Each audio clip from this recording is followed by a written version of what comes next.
die Sonne tief schon steht, ziehen die Schatten über die Felder, wo der Wind ganz ruhig geht. In den Wegen liegt die Stille, jedes Haus wird warm und nah. Alle Stimmen ruhen am Abend, so wie es schon immer war. Wenn der Tag langsam leiser wird, kehrt der Frieden langsam ein.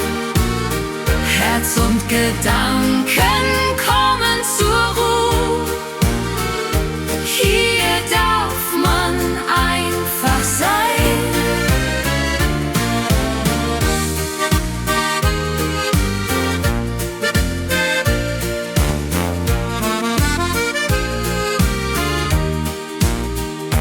Ferne klingt die letzte Glocke überm Dorf im Abendlicht.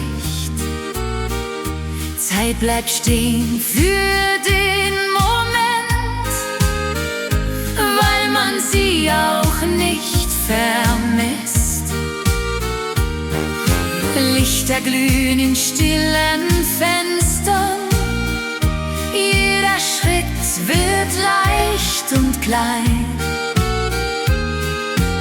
und die Welt wird wieder einfach. Nichts muss heute noch anders sein.